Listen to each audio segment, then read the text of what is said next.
ये कहानी एक ऐसी चुड़ैल की है जिसकी वजह से राजस्थान में बसा कुलभाटा नाम का गांव रातों रात खाली हो गया। दोस्तों, आज की वीडियो में हम कालो मूवी को एक्सप्लेन करने वाले हैं और इस मूवी की कहानी को विस्तार से जानेंगे और साथ ही साथ हम आज इस बात पर भी डिस्कस करेंगे कि इस मूवी की कहानी सच्ची घटना पर आधारित है या फिर ये मूवी केवल मनोरंजन के लिए बनाई गई थी। क्या हकीकत में कोई कालो नाम की चुड़ैल होती थी? ये सब सोशल मीडिया पे काफी ज्यादा वायरल होता है। खैर, आज की वीडियो में हम इसको विस्तार से जान जाएंगे। ये कहानी सच्ची है या झूठी, इस सब के बारे में तो हम एंड में बात करेंगे। पहले हम इस मूवी की कहानी को जानते हैं। तो चलिए बिना टाइम वेस्ट की शुरू करते हैं कालो 2010 की एक बहुत ही खौफनाक मूवी। मूवी की कहानी शुरू होती है और हमको बताया जाता है कालो के बारे में। चारों तरफ रेगिस्तान से घिरा हुआ गांव कुलभाटा 18वीं सदी में एक कालो नाम की डायन के आतंक से परेशान हो जाता है। एक दिन गांव वालों ने उसे मारकर जमीन के नीचे गाड़ दिया। कालो का आतंक खत्म हो गया, लेकिन उसका डर कुलभाटा में अभी भी जिंदा था। कुछ एक लोगों ने कालो को फिर से देखने का दावा किया और फाइनली एक रात ऐसी भी आई, कालो के फिर से जिंदा हो जाने के डर से गांव वालों ने रातों रात कुलभाटा को खाली कर दिया।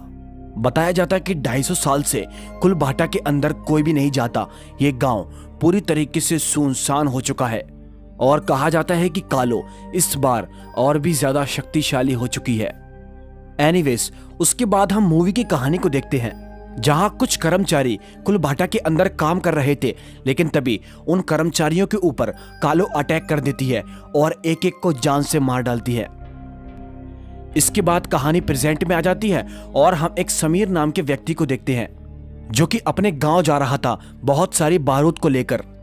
गांव में पानी की कमी होने की वजह से समीर को कुआं खोदकर काफी सारा पानी निकालना था, जिससे कि गांव में कभी भी पानी की कमी ना पड़े।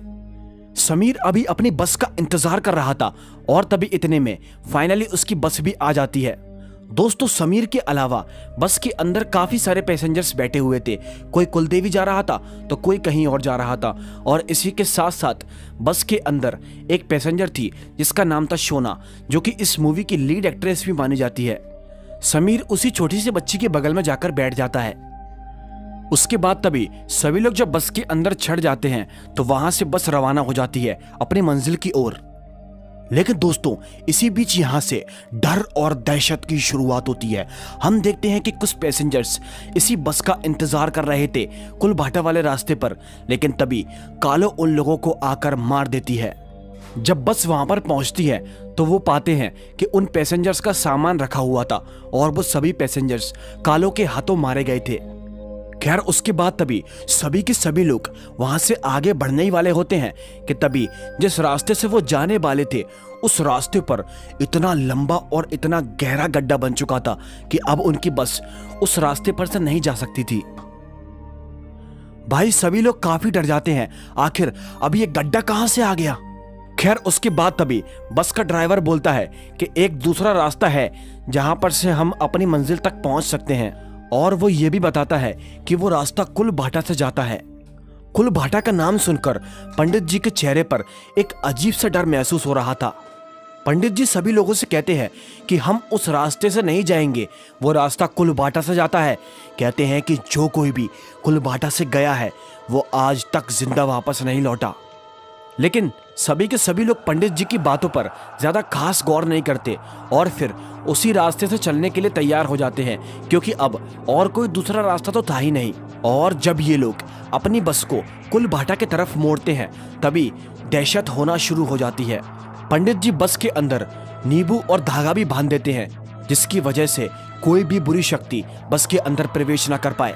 खैर, उनकी बस अभी आगे की ओर बढ़ती जा रही थी कि तभी कुलभाटा में घुसने की वजह से कालो उनकी बस को पंचर कर देती है। बस का टायर पंचर होते ही कुछ लोग उसको ठीक करने के लिए नीचे उतरते हैं, लेकिन वो लोग ये सबसे बड़ी गलती कर रहे थे, क्योंकि कालो तो खुद ही उनको बस से नीचे उतारना चाहती थी, क्योंकि उस टोटके की वजह से वो उस बस के अंदर प्रवेश नहीं कर पा रही थी। उन लोगों के अलावा भी बस के अंदर से और भी लोग बाहर उतरते जाते हैं। पंडित जी सभी लोगों से मना करते हैं, इन्हें गाड़ी से बाहर नहीं जाना चाहिए, ये नहीं जानते कि कितनी बड़ी मुसीबत को मोल ले रहे हैं। खैर, सभी लोग हंसी मजाक करते हुए नीचे उतर जाते हैं। और यहीं से शुरू होता है इनकी मौत का सिलसिला। सभी लोग अलग अलग दिशा में बढ़ जाते हैं और उसी बीच कालो एक छोटू नाम के आदमी को जान से खत्म कर देती है। छोटू के मरने का दुख उसके दोस्तों को काफी था और तभी उसकी लाश को बस के ऊपर बांध दिया जाता है, क्योंकि वहां पर कोई भी ऐसी सुविधा नहीं थी जिसकी मदद से वो किसी एम्बुलेंस को या किसी को बुलवाकर उसकी लाश को पोस्टमार्टम के लिए भेज दें। कहीं ना कहीं अब उन लोगों को ये रियलाइज हो रहा था कि इस रास्ते पर आकर उनने बहुत बड़ी गलती कर दी है। इसी बीच तभी हम देखते हैं बस ड्राइवर को भी कालो बस के अंदर से अपने साथ ले जाती है। अपने उस्ताद जी को देखने के लिए कंडक्टर उनको ढूंढने के लिए बाहर जाता है तो कालो उसको भी जान से मार देती है। बस के पैसेंजर्स काफी हैरान हो गए थे, क्योंकि ना तो अब बस ड्राइवर का पता था और ना ही बस कंडक्टर का। खैर दोस्तों, उसके बाद तभी कालो उनकी बस के ऊपर बड़ी ही बुरी तरीके से हमला करती है। वो बस के सारे कांच को तोड़ देती है और इसी बीच हम कालो का वो भयानक सा चेहरा देख पाते हैं जो कि अपनी जुबान से बस को चाट रही थी, यानी कि वो एक इशारा कर रही थी उसको सोना चाहिए थी, क्योंकि वो गांव की बच्चियों को मारकर उनकी बलि चढ़ाती थी और वो उसी बच्ची को लेने के लिए आई थी। खैर बस के सारे पैसेंजर्स सोना को नीचे उतारने की बात करते हैं, लेकिन समीर सोना को बचा लेता है। वो उन लोगों से कहता है कि ये कहीं भी नहीं जाएगी। खैर उसके बाद तभी उसी बस का एक पैसेंजर उस बस को चलाने की बात करता है और सभी लोगों को यहाँ से निकालने की बात करता है।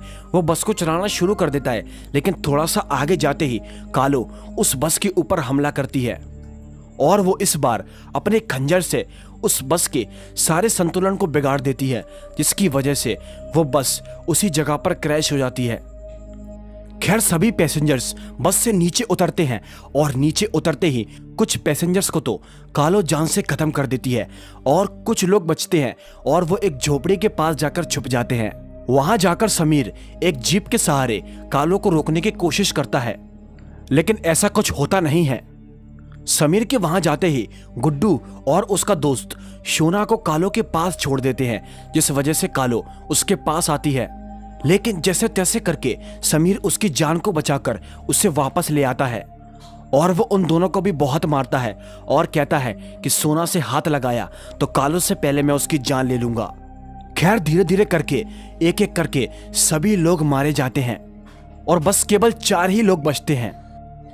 कालो उन पर हमला करती है, लेकिन इसी बीच पंडित जी अपनी जान को गंवाकर वहां बहुत बड़ा ब्लास्ट करवा देते हैं, जिस वजह से कालो पूरी तरीके से जल जाती है।